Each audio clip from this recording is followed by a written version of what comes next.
go right on in. And this is the 5-minute call. We're at 5 minutes, please. Are you ready?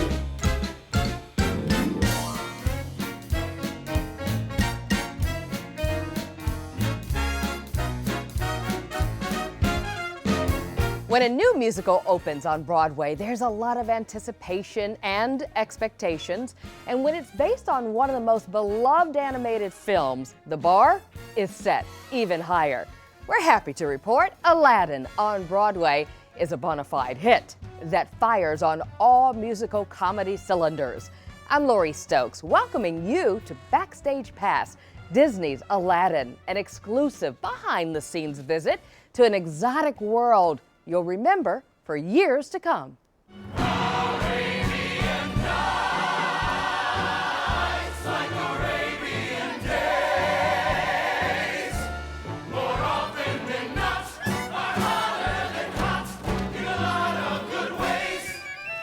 A creative dream team was assembled over 3 years ago, tasked with making the 1992 Academy Award-winning movie Broadway worthy.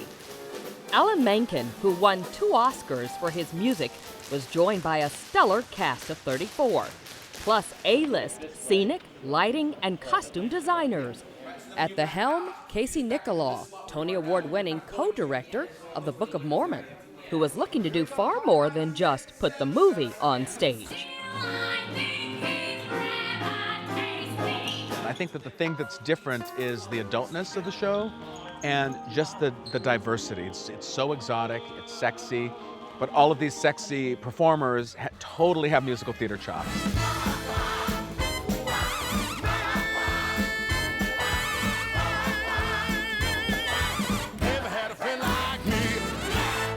It was last February when the leads faced the New York press for the first time after an out-of-town tryout in Toronto. The story of the street urchin who falls in love with the princess is indeed a tale as old as time. But would audiences embrace a musical comedy version of the classic tale? Hopes were high. They're going to be surprised by the fullness of it, the humor, and just the vibrancy of the costumes and the sets, and everything combined creates for an amazing night out. I think they'll be surprised at how it takes them to an emotional place, whether it be happy, sad, transports you. By opening night in March, it was clear a new star was born. June followed with a nomination for Best New Musical and a sold-out summer, breaking box office records. I think it's just really entertaining. It tells a good story. There's totally a journey. He meets a genie, he has 3 friends, you've got a sultan, you've got a princess, you've got an evil villain. So it's just a little bit of everything, and it's done in high musical theater style. The sheer exuberance on stage creates its own electricity. No time is that more true than when James Monroe Iglehart channels the genie. Prince Ali, fabulous he, Ali above. I love doing it every single night. I jump around, I cartwheel, I do different voices. My body's contorting and doing all different kinds of things just to, keep the energy up. I don't mind it.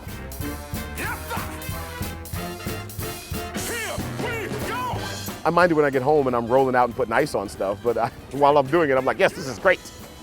James, a Broadway veteran, is an unabashed Disneyophile. When he landed the genie role, he recorded his reaction for his wife. It is finally yours. What? Yes, my God. Oh my God! Oh my God! Oh my God! I'm gonna be the genie on Broadway.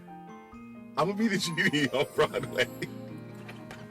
Thankfully, the producers weren't looking for him to just imitate the movie magic of the late brilliant Robin Williams. These guys went, okay, yeah, it's a film, but this has to be a Broadway show. So let's bring our expertise to it. I didn't have to be Robin. I could be Cab Calloway-esque. I could be Fats Waller-esque. Make way, here he comes, ring bells, bang the drums. Are you gonna love this guy? If you're just a fan of musical theater, we hit you with every genre there is. We have giant epic numbers, we have wonderful comedy numbers. If you're a young couple and you want something romantic, there's nothing more romantic than a carpet ride in Aladdin. which makes you master of the land. Master of the land. There is a bromance. This is gonna be great. Guys, you're gonna have a great time. We're gonna need to get back on set. Okay, Yeah, all right. See you guys later. See you on the stage. Many men have walked up to me and they're like, dude, this is my first musical, and I loved it. Because we give them something that they understand. Two guys who are trying to get to know each other, who become best friends, and get into some trouble together. And did we mention he won the Tony for Best Featured Actor in a Musical? But even award-winning genies commute to work. And for James, it's a chance to take it all in. I take the ferry over, and it kind of calms my mind to get ready for what I have to do. And I start doing things like, brrr. There's, oh yes, the voice is there. Okay, cool. I'll be able to do it today, yes.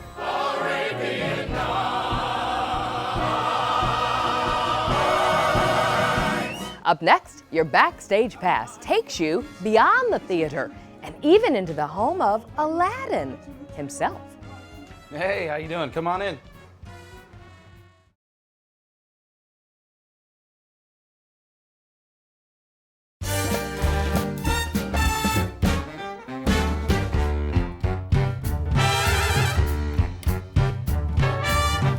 This glorious theater, the New Amsterdam, is home to Disney Theatrical, celebrating its 20th anniversary this year. This landmark building, brimming with history and intricate detail, is a visual treat, even before the curtain goes up. Nicknamed the House Beautiful for its flamboyant style, the New Amsterdam opened on 42nd Street in 1903, hosting legit theater and the famed Ziegfeld Follies. The New Am changed with the times until the decline of Times Square took its toll. The theater closed in 1980. But Disney Theatrical saw the theater's potential and in 1993 signed a long-term lease, renovating the landmarked building back to its original splendor. The groundbreaking Lion King opened 4 years later, followed by Mary Poppins, and now, more box office magic, Aladdin. I think it's the most beautiful theater in New York. I mean, when you look out at the house and you just feel the energy out there.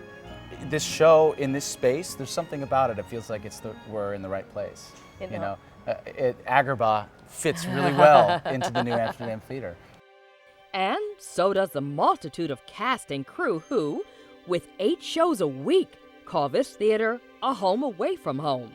Does it feel like one big family? It does, yeah. We've been together over 3 years developing the show. So we've had a lot of time to bond and it really does feel like we're a second family when we're here. And Adam's own family has grown since embarking on this magic carpet ride of a show. The first day of rehearsal, his wife gave birth to twin boys, Jack and Alex. One jump ahead of the red light, one thing ahead of the sun.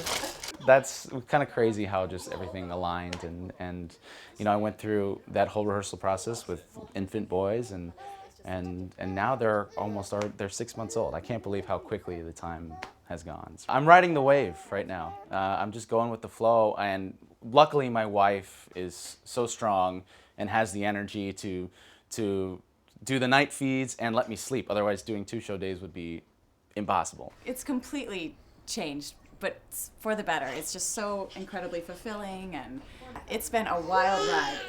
Kelly, also an actor, ironically was in Mary Poppins at the New Amsterdam before Aladdin moved in. She understands that you know, when I come home after a 2 show day that I don't have a lot with me. You know, I'm there, but I'm sort of half there and I'm ready to crash. So she's so supportive. She's been my strength, my pillar, and love her so much. This is my mess, you guys go! I would say it's a physically demanding show. I do a lot of jumping off of buildings and sliding down poles and trampolines and all kinds of stuff. And I'm tapping. It's my first time having to tap in a show.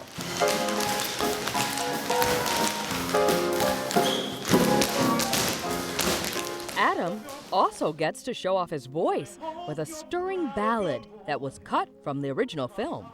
Proud of your boy, I'll make you proud of your boy. I get to sing one of my favorite songs in the show, Proud of Your Boy.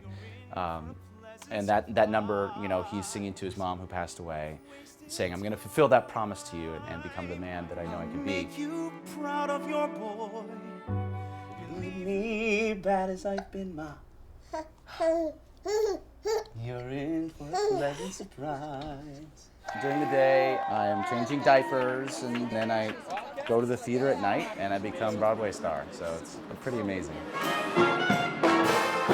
Make way, make way, make way. Amazing also describes the score for this musical extravaganza.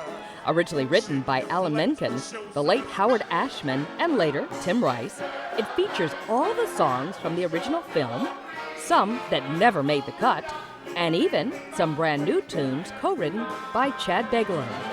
And once the journey's done, it won't seem quite so far.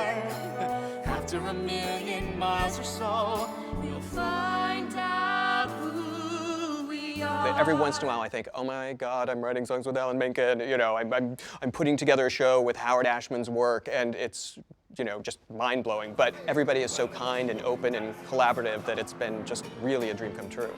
It was decided that Chad would write also some new songs. He's such a pro. And, you know, we found our collaboration and our voice pretty early on. And like with Tim Rice, he stepped in knowing that his job was to match the work I'd done with Howard. And he did it brilliantly. You got me, bona-fide, certified. You got a genie for a charge of fare. Besides opening night, a high point for the actors and creative team is recording the cast album. Cast albums are always amazing experiences because, number one, you're capturing a moment in time, but you're also capturing the culmination of years and years and years of work, so you want to make sure you capture it as well as possible. This is my first album that I've ever recorded, first original Broadway cast album, so I'm extremely excited. These cast albums are forever, so we want to make sure that it's the best that it can be. So I will try hard to make you proud of your boy. I think the combination of musical theater and classical and jazz and all the styles that are in it, it's a very, very infectious, happy story and a happy score. And people love it, thank God. When you choose to lose yourself, who knows what you might find. Still ahead, eye-popping costume creations and a dressing room fit for a princess.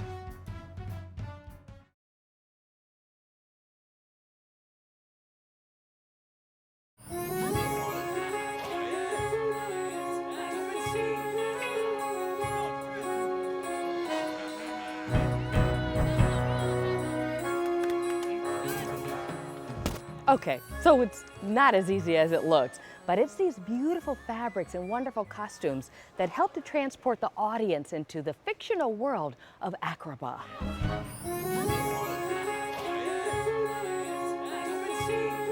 It was clear from the very get-go that we wanted to have a sort of storybook, sort of energy behind the whole visual part of the piece. And so we picked things along the spice trade. And so it crosses really many continents and it involves many, many cultural influences. Aladdin is unique in terms of costumes for so many reasons. We get to meet the haves and we get to meet the have-nots. So we go to a marketplace and we see, even though it's a very colorful world, it is very much in contrast to the world of the palace and then in the world of the genie. So you get to set up all of these different visual stories.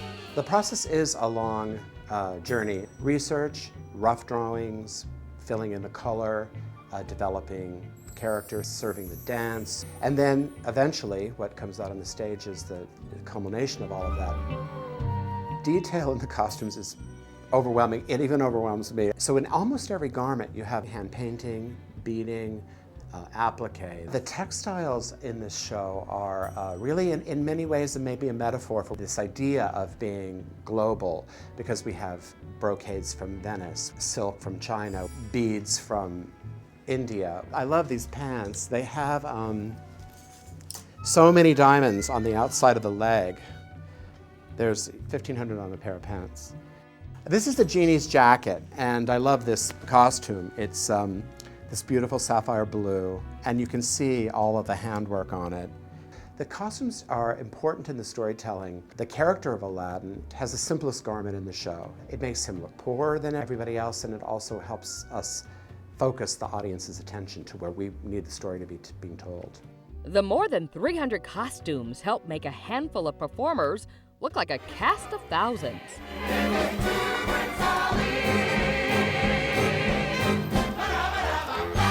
Just in 3.5 minutes, there are 80 costume changes. When I watch the show now, by the end of it, I'm sort of have passed out in my seat, just wondering how we made all this happen.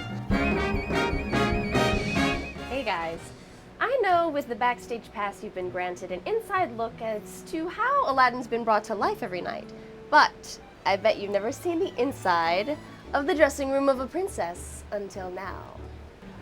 All right, so here we are. I saw this canopy and I thought, oh my gosh, why don't I put a canopy up in my dressing room? And it's like my oasis in the city. And it's just so nice to be able to feel like I have a second home here. Courtney has accumulated quite a collection of princess paraphernalia. This quilt is handmade and it's just got fabrics from all over. This was a gift from my co-star. The Arabian Nights was a gift from Adam Jacobs. This was for my Secret Santa. I kept it in Toronto. These are like the original VHS. Like, who has the VHS anymore? This is all my fan mail from just today. I just received this today as well. This is the original Broadway cast experience. Like, here's Adam and me on the carpet. This is a picture of the whole cast from Toronto. This is from the very beginning, the journey from the beginning all up to opening night. This is absolutely priceless. Transforming into Jasmine each night is as choreographed as some of the dances on stage. We do have it down to science. And people ask me a lot after at the stage where they say, is that your real hair in the show?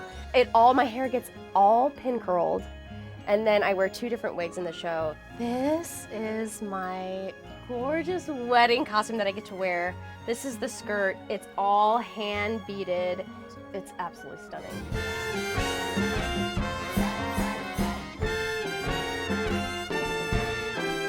Courtney is a veteran of 2 Broadway shows, but playing Jasmine holds a special place in her heart, going back to her childhood.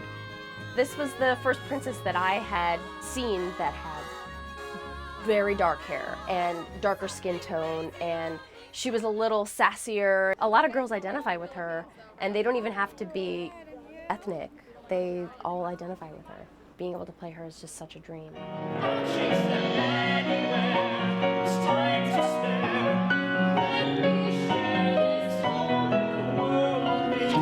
A Whole New World is always kind of an emotional thing for me.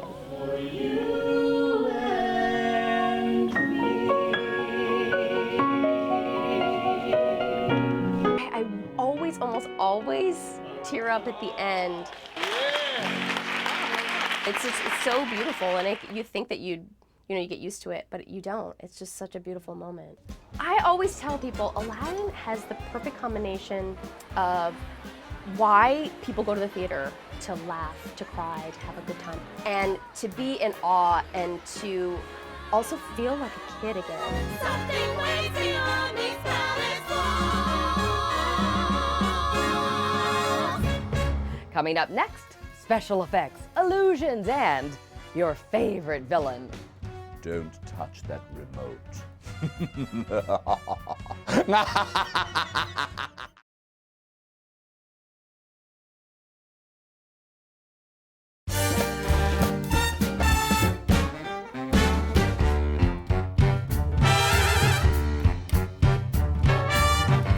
Aladdin is full of sparkling treasures, and somewhere there's supposed to be a magic carpet.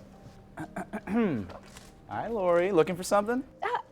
Aladdin, I mean Adam. No, I'm just exploring. Well, if you're looking for the magic carpet, you're gonna have to come see the show for that. But if you want to make an impressive stage entrance, follow me. All right. All right, here we are. Watch your step. I trust you. You trust me? I do. We are here underneath the stage. These are the toaster lifts. Uh-huh. This is the way to really make an impressive entrance. Once you get in here, they're gonna lock us in, and then they're gonna shoot us up, and we're gonna land on the deck. The stage is right above us. Is it scary? It's not scary at all. It's fun. It's gonna be fun. The only thing is you're gonna have to lose those beautiful heels. Oh no. Yeah. All right, so you're just gonna walk in here. You're gonna face forward, keep your hands at your side, knees slightly bent. Don't look up, don't look down. And then you're gonna give us the go, and that's when you'll feel the floor start to move. Got it? Okay, I'll give the go. All right. Okay, wish me luck.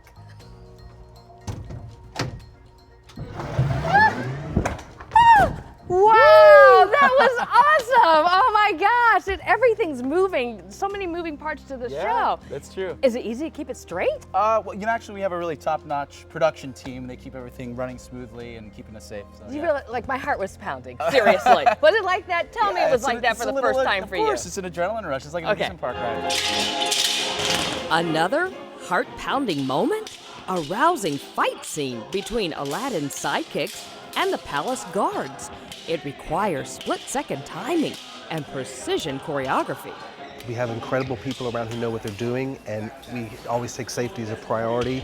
We rehearse and keep things up to date. Before the show, we have a fight call, which is what's happening right now. We have a fight call every show because it's dangerous. The swords are real. There's real metal. They're not sharp, but they are very, very, very dangerous. And so the actors come on to counts at first. In a 1, 2, 3, 4, 5. Lightly. And then later to music and gradually getting up to tempo.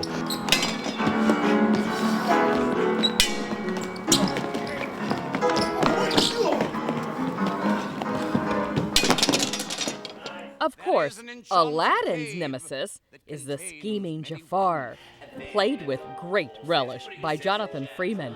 He's the only cast member reprising the role from the film. Nothing is going on now! I believe that's my cue. Seize him! Take him to the dungeon! In the last 23 years, I've really not ever stopped doing the voice. It's all amazing to me. I could not have imagined in a million years. When I went to work on the project, it was a great job, and it was working for Disney. I saw a drawing, an original idea, when I went to audition for the part, and he seemed to have a sort of smooth, rather educated look to him. I try to create, you know, the villain that people love to hate. There is a certain deliciousness to villains, I think. You have the profile of a prince with a physique that matches beneath the dirt and patches. You are a diamond in the rough. Recording, whether for a cast album or animated feature, is far less involved than suiting up to take center stage on Broadway every night. There's a lot of corseting and strapping and makeuping and bearding, and it's a lot. I'm here an hour and a half before every night. It's worth it though, you know. When I notice, you know, that I'm slowly changing and I put on my turban and I look in the mirror and I think, yeah, there he is. There you are, you see? Nothing to it. Jafar's look and disposition remains the same, but his sidekick is no longer a bird. He's terrific, and we do crack each other up, and sometimes we have to look away from each other. He's very, very funny. I know you have special talents, boy. I've been watching you for some time. Not in a weird way. We hope this Backstage Pass has given you a better appreciation of why Disney's Aladdin is Broadway's newest smash hit. I know it makes me want to see it again. I'm Lori Stokes. For links to all things Aladdin, be sure to check us out at 7 Online. Good night.